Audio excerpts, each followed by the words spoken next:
Hey guys, I'm here. Earlier this week, we had some major news when it was revealed that the Snyder Cut of Justice League is officially going to see the light of day in 2021 on HBO Max. And there's even been some recent back and forths on Twitter between director David Ayer and Warner Brothers' parent company, AT&T, about the possibilities of even releasing the David Ayer cut of Suicide Squad.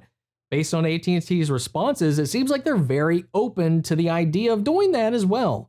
So I'm really excited to see how that all pans out. Of course, that's going to all hinge on the reception, the performance, and the overall subscriber engagement that releasing Zack Snyder's Justice League on HBO Max is actually going to draw to the platform. But it's still, as a DC fan, really exciting that we live in a world where there's the possibility of seeing the original director's visions for both of these movies. And I think even if you didn't know about the behind-the-scenes drama, the tragedies, the studio involvements that happened with both of these films, that I think it's very apparent from the original trailers that what was shown off in the trailers was quite a bit different than the versions we actually got in theaters. Now, I like comic book movies, I like Marvel, I like DC, but I've always been so much more comfortable in the DC universe and with those characters. And I think for that reason as well, I was able to overlook a lot of those flaws, a lot of that stuff that was going on behind the scenes, and just be excited that I was really seeing some versions of my favorite iconic superheroes on the big screen. And I still really enjoyed this universe. They're not perfect movies. They definitely have their flaws, and I definitely have my problems with some of these movies, but I do overall enjoy the direction of the universe so far. It's had some stumbles, it's had some successes. All that being said, I thought it'd be a fun way to celebrate the occasion with you guys by giving you guys my rankings of the current existing films within the DCEU. So guys, let's kick it off with my number 8, and that for me is going to be Batman v Superman: Dawn of Justice. Now, this movie does introduce some good things, like Ben Affleck's Batman, who, for me personally, is my favorite live-action Batman that I've seen on screen. I think the physicality that brings to it, the suit that he brings to it, the way he plays both Batman and Bruce Wayne distinctively is really good. His detective work that we see in this, as well as the way he fights and utilizes his gadgets and moves, I think this is the most Batman-like thing we've seen to date in the live-action universe. The problems I have with the character, though, is that his rationale sometimes gets lost in his anger, and I know some people are into that as well, but I feel like it clouds his judgment to a point that, for me, I just don't see it, especially when you counter that with Henry Cavill's Superman, which seems to have gone less hopeful from the last movie, from Man of Steel, into a point where he doesn't seem like, or give the impression of, to me, that he even cares about the people he's saving, that he's really just doing it because he feels like he should, or so that people would get more on his side, because we're in a world where the world is divided on whether or not he's a good thing or a bad thing, which also I think undercuts his death at the end of the movie, when half of the world, given the previous setup, wouldn't care that he's gone, because they set it up that we're not in a world that completely loves or accepts Superman. So I feel like that is kind of lost, and we didn't have that friendship that was built up either up till that point. So Batman's turn after his death in this movie seems abrupt. But that being said, there's other good things in here, of course. This is our introduction to Gal Gadot's Wonder Woman, who has one of the rockin'est themes that I have in this series that I really enjoy. That ramping up, that guitar music that kicks in when she's in there and kicking butt. I love it. Her suit, the way she fights, the way she talks, the way she handles herself. I really like her in this role, and I think that they utilized her really well. Again, I think this movie is trying to do way too much, way too soon, because this is only the second entry in this universe, and we're introducing all these characters. You find the file drive with the trailers for 3-4 other movies when we see Flash, Aquaman, Cyborg, and all of them in the computer, and some footage of Diana. It just seems like they're trying to focus on building out that our world, and doing that just so quickly to catch up with Marvel was the feeling that I got out of it, that it distracted me from a lot of the film. And I think the action in it was really well done. I think the fight between Batman and Superman worked pretty well, though the reasons for the fight I thought was a little forced and contrived. And of course, Jesse Eisenberg's Lex Luthor, I liked it for a bit, but there were so many times in the movie that I think like he was just going way too far. And you need a counter for how many times in the movie you have this gods versus devils versus man conversation that he can't let go. And it just gets a little annoying for me. And again, I don't think that the death of Superman is quite earned in this film because it is only the second outing for this character. Not only is the world divided on this Superman, but the viewers, the audience is also divided on this Superman. There's a vast group of people that didn't like Man of Steel that may not have been won over by that either. So then you're coming into this, and that was when we get to know him, and then he dies in the next movie, and it doesn't feel earned or emotional really at all. For me, that's my personal take on this. There's a lot of, I think, missteps on that. I think if you wanted to do the death of Superman right, you should have held off on that until something post Justice League, after he's had these relationships, after he's lived in a world where everybody is looking up to him, adore him, so that the world, his team, his comrades feel the pain and we feel the pain, because we only got to know him one movie ago. Aside from that, the pacing, the editing, it's kind of a mess. I think the extended cut, the Ultimate Edition of the Blu-ray, cleans up some of that, though not enough for me. Another little nitpick that I have with the movie is that when we get into the third act, whenever we get to the climax between the Trinity facing off against Doomsday, there's some really distracting call-outs that happen in this movie. And as we know, Warner Brothers is very reactive when it comes to criticism. And one of the biggest criticisms from Man of Steel was the death and collateral damage that occurred during the fight between Superman and Zod. So when we get here to Batman v Superman and they're fighting in these districts, every time the fight moves to a new area, you have somebody back at the military end of it being like, don't worry, it's the industrial area after this time. Nobody's going to be there. Oh, thank God they're fighting on this abandoned island. Oh, thank God no one's around here.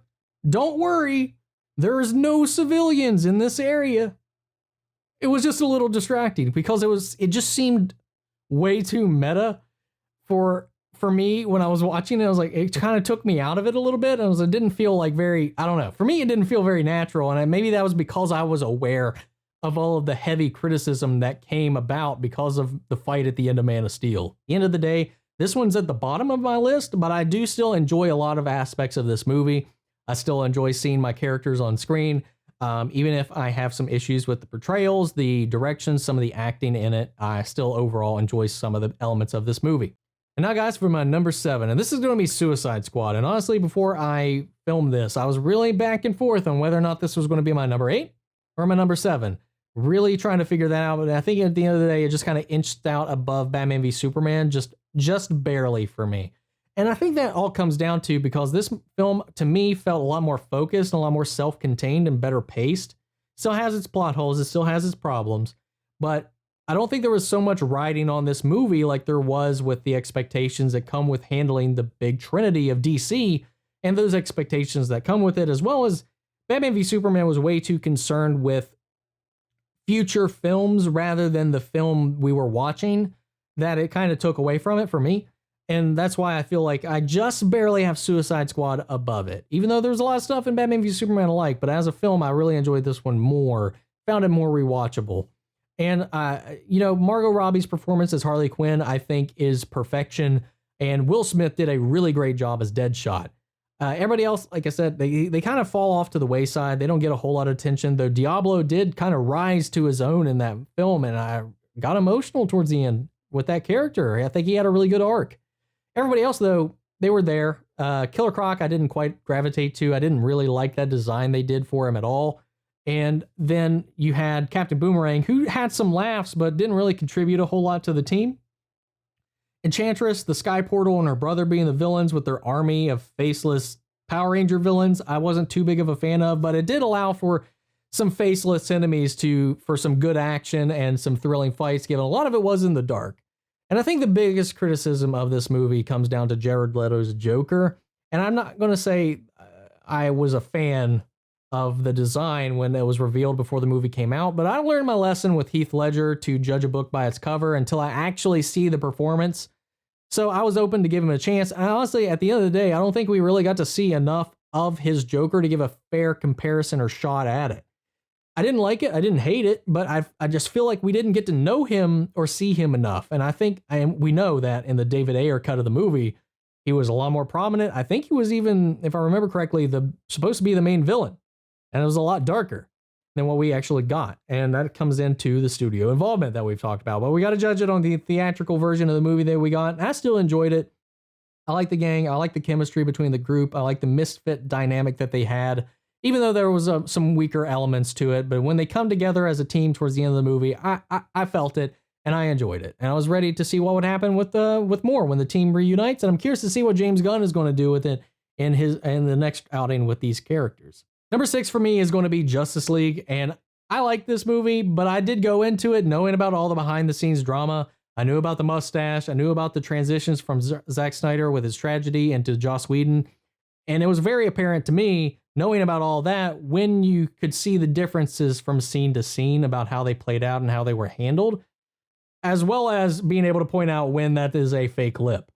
A lot of that was fairly distracting, but I grew up never expecting to see the Justice League come together on the big screen in live action ever. So for me, that blew me away just seeing that. I was willing to accept whatever version we ended up getting. And at the end of the movie, I did enjoy it. I did have a lot of fun with it. I thought the character dynamics were really well done. I did think that they kind of made Batman a little useless and turned 180'd his character completely from the last movie, along with a lot of other inconsistencies between Batman v Superman and this film.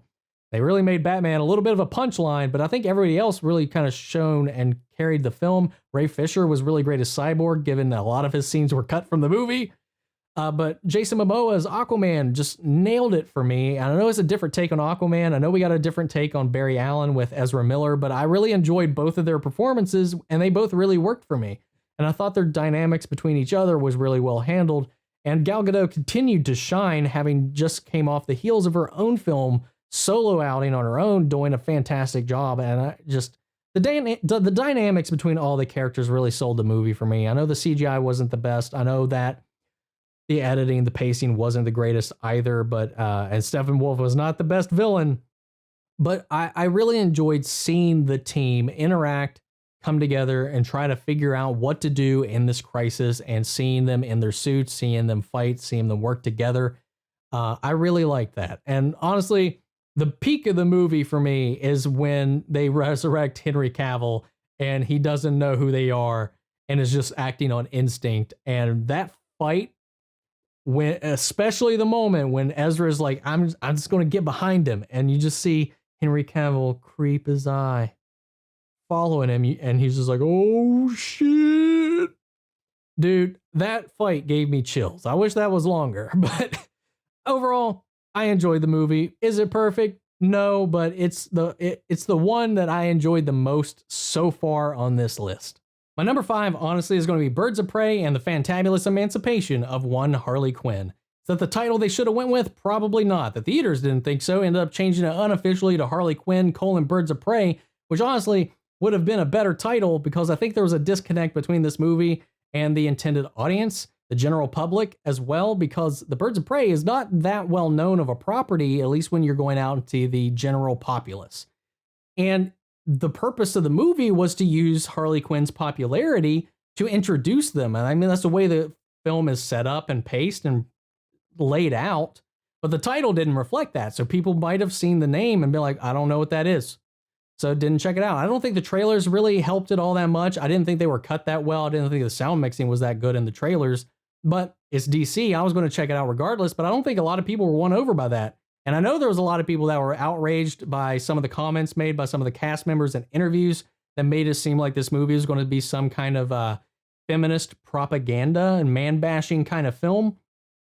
So I think there was a lot of apprehension going to this movie, and a lot of things just kind of working against it, between marketing decisions and some things that gave kind of a negative perception of the film that really hurt it. Because at the end of the day, I don't think it even really cleared $200 million. And for a comic book property, especially a DC or Marvel one, that's really bad. But I loved it. I loved this movie. I loved the action. I loved the performances. I thought everybody in this was fantastic. Ewan McGregor was having a blast, and just watching him on screen was just so entertaining for me.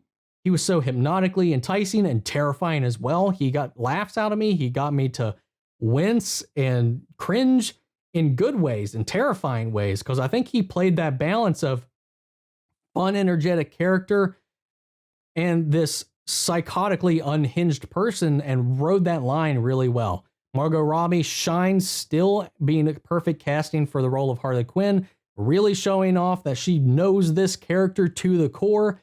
And even though the Birds of Prey didn't get a whole lot of focus in this, I think Journey Smollett Bell did a very comic book accurate performance and storyline and arc for her character in this, and I loved it. And even though Huntress gets the least amount of screen time out of the gang, I really like what they did with the character. It definitely made it a lot more entertaining, and Mary Elizabeth Winstead's performance just had me cracking up every time she spoke or was on screen. As for negatives of the movie, the only drawbacks I really had is that they really reduced Cassandra Cain, who is a large part of the DC family, to just a child and just a plot device. A lot of the time, they only call her the child throughout the movie. And then you have Rosie Perez's character, Renee Montoya, who I think just doesn't get a lot of light to shine as well. But overall, I think the movie was so much fun. I was laughing throughout. And when they brought in, and you could tell at certain points, the action sequences are really well done. They're really long, but they're really intricate, really well performed and coordinated. And they did bring in the stunt coordinators from the John Wick films to redo a lot of the action fight scenes. And it shows, and it's really well done. I thought this movie was fantastic. I think it deserved to do so much better at the box office. And I hope more people, now that it's out and available on DVD and streaming, that they actually check it out. That movie needs to be watched. Coming in at number 4 for me is Wonder Woman. I think Patty Jenkins really knocked this out of the park. And after things like Batman v Superman and Suicide Squad, I think it was really refreshing in general just to come back and focus on a singular member of the DC family and focus in and build out Wonder Woman, her character, her past, her culture. Themyscira, I really loved what they did with that, with the culture of the Amazonians, the way they incorporated it, and where that Diana's really opened up to the world when Steve Trevor crashes onto their island. And their chemistry, Chris Pine and Gal Gadot, their chemistry is just so magnetic throughout this film that it just was really well executed. And I think that the fish out of water story that they do with this, with Diana, is really well crafted. She's hilarious. It's a lot of fun. There's so much heart to her experiencing the human world for the first time, as well as pain when she sees all the horrors that comes with it as well. The only negatives that I have for this movie is when it comes down to the third act, when it's, we have the obvious reveal that David Thewlis is Ares. And when he reveals his true form, and it just kind of turns into a little bit of a CGI punch fest where it's not very well shot. It's not very well crafted. The CGI isn't the best during this fight. But it's a small chunk of the movie where I think everything else prior to all of that was so well done. Like, I got emotional at multiple points. Like, I teared up when she took the field at No Man's Land. I did. I loved it. I like this. I loved everything they did up to that point. I think it overbalanced all of the negative issues that I had with that fight at the end to where it rounded out and gave me a great experience. And I'm just even more excited to rejoin Patty Jenkins, Gal Gadot, Chris Pine, and the gang in Wonder Woman 1984. Number 3 is Shazam. I love this movie, and this starts the trend of horror directors coming in to take on these comic book franchises, with David F. Sandberg taking over the helm of this. And I loved this film. I loved it to death. I had a lot of fun. I saw it like twice in theaters, I think 2 or 3 times. I don't remember at this point, but I really enjoyed the direction they took with it and putting it from the perspective of a child, the wish fulfillment dream that they get of being a superhero when Asher Angel's Billy Batson becomes the superhero Shazam. And Zachary Levi's performance in this is just so freaking lovable, hilarious, and well done. Like, I mean, I laughed my butt off throughout this movie. Between his dynamic between Jack Dylan Glazer and Zachary Levi, I thought there was so much going on. We got to meet a lot of the Shazam family as well, and I liked a lot of their personalities, though a lot of them we didn't get a lot of attention to, some more than others, but I liked that family dynamic. This was really a family film surrounded by superhero stuff, and I like when we do like a genre spin like that, like with Captain America Winter Soldier, which is really a spy thriller wrapped around a superhero film, or a superhero film wrapped around a spy thriller. I really like when we do a genre swap kind of thing like that. And I think they did a really good job making a family movie out of this. And when it comes together at the end, when the family unites and they get their powers, I got chills, man. Mark Strong, once again, returning to the DC family as another villain. He played Sinestro in the Ryan Reynolds Green Lantern movie, coming in here to play Dr. Sylvanas. And he just nails it. I love him. I love him in general. I think he's a great character actor. He definitely has an affinity for the DC universe. He's said so in his interviews before, so he's always a winner on my book. I like his villain. I like his portrayal. It was very comic booky with some layered cynicism in there. I really like that. Of course, the post-credits tease the Black Adam potential future with this, with The Rock. There's a lot of stuff coming out of this, and I think it was really well done. And I like the idea of a person with a child's mentality or a pre-teens mentality. I forget how old Billy Batson was actually supposed to be in this. Just the way, what would they do if they have superpowers? Would they take the call to the adventure? Would they be apprehensive? What would they do with those powers? And I think they realistically approach it in a lot of ways, using it to get popular on YouTube, using it to get cash, to get attention. And until the call to adventure happens and they answer the call, I liked it. I really loved the execution in it. There's so much heart, care, and love in this film. So many laughs and some scary moments in it. I think another nitpick that I have is that the actual, like, the sins kind of blended together. I wish they were a little more colorful or had some more distinctive issues, because at the end of it, I wasn't quite sure which one was which, and they kind of get lost in the mix. But I like this film so much, and I'm really excited to see where they go with the character and the direction for Shazam 2 and Black Adam. All right, guys, we're coming down to the wire with my number 2 pick, and that's going to be Aquaman. Now, to correct myself from earlier, this is actually the film that started the trend of horror directors taking on these DC projects. I don't know why I got that mixed up before, but this movie was helmed by James Wan, and what would normally be a negative in other movies, I don't see so here, because this movie is unabashedly committed to a different direction. This movie does not focus well on narrative, on plot, on emotion, or character. What it does focus on is building out this world and giving us some sheer, pure, visually appealing spectacle. I think this movie is gorgeous. It is bright. It is colorful. It is energetic. It is dynamic. There's so many visual elements in this movie that is just eye candy throughout. You know, it is very heavily reliant on CGI because they are building out these underwater worlds and all of that, but I feel like it's never distracting, at least not for me. And the movie moves at a pace to where if you're ever kind of lingering on some of the plot things going on, that you're not sure what might be going on, they always make sure to interrupt any of that exposition and any of that character development with some explosions. Because almost every conversation in this movie ends with an explosion or action scene interrupting a conversation. Almost to the point, even while I was watching, I was like, it did get a little distracting at points, but my God, did it keep it fun. I was just like, I didn't know when something was going to happen because it just would just bash out of a wall like it was the freaking Kool-Aid Man. But I loved it. Black Manta, I thought was an amazing villain. I think the casting of that was fantastic. You know, the chemistry throughout this movie, I think the performances in general were mostly solid. I think the chemistry between Jason Momoa and Amber Heard wasn't really felt. I didn't really feel a lot of energy out of her character and her portrayal. But for Aquaman 2, that's probably not going to be a problem because I don't think she's coming back, given everything going on right now. But my God, do I love watching Jason Momoa and practically everything he's in. I think he brings enough of his own charisma and energy into the character that it's just magnetic to watch him perform. And I think he pulls the scenes through no matter what, whenever he's working with somebody else. Patrick Wilson as Orm in this is a fantastic villain. And I think he plays off of Arthur Curry, Jason Momoa very well as some kind of a mirror counterpart. And their feud, their dynamic, I really enjoy it as well. And this is the visual spectacle, the action, the art direction behind this movie is just top freaking notch. I loved it. I had a blast. They could make a theme park out of this movie, and I would go and I would live in it. It was so beautiful, and I can't wait to see them expand further on all they've built out in this movie, because they built out a lot. They world built so much. You've got like Lord of the Rings worth of world building done in this film This film was just a blast.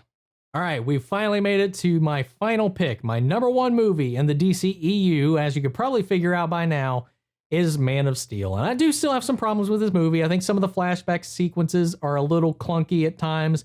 I do think that there should have been some more character development for Clark Kent and Lois Lane. But everything else in this movie I thought was phenomenal. Sometimes the camera work can get a little nauseating. I'm not gonna lie. The second time I watched this in theaters, I did get a little bit of motion sickness, which is a first for me when I was watching some of these action sequences. But overall, I loved it. I was blown away by the action, the way it was shot, the way it was directed. This version of Superman, the suit.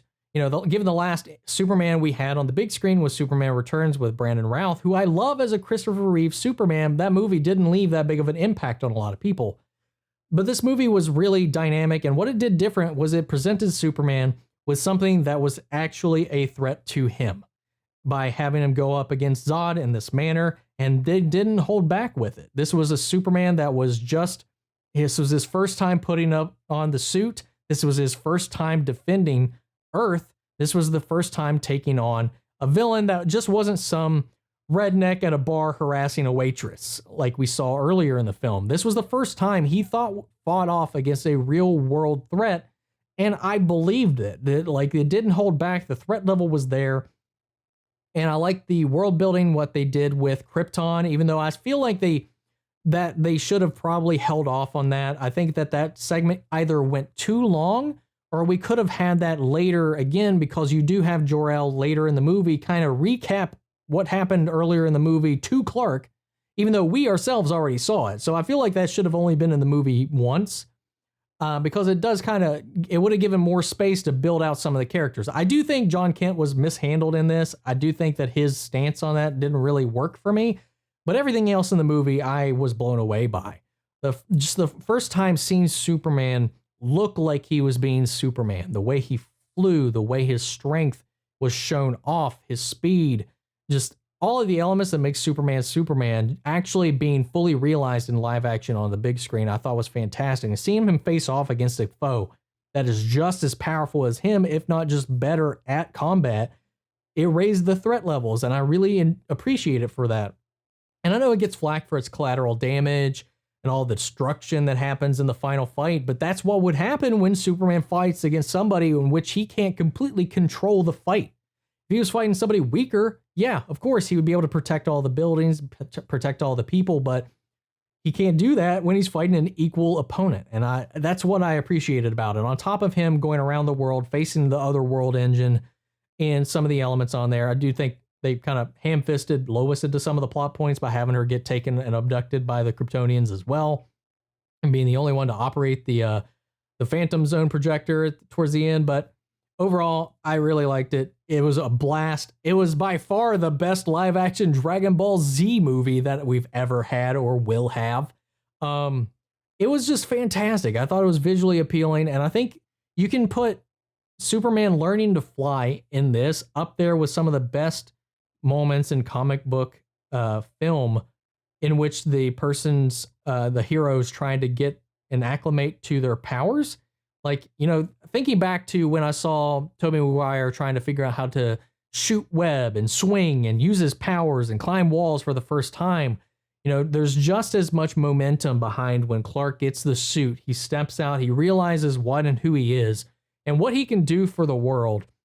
And when he looks up into the sky, puts his fist on the ground and takes off, that just pure ecstasy when he's flying through the air at breakneck speeds and breaking the sound barrier, and it's just wish fulfillment for me as well. I really loved it. I thought it was really well handled, and it really made me look forward to where things were going from there as well. I thought they did a great job with this, and I know there's a little controversy around the killing of Zod. I'm still kind of on the fence about it. I can see both sides of the argument as well.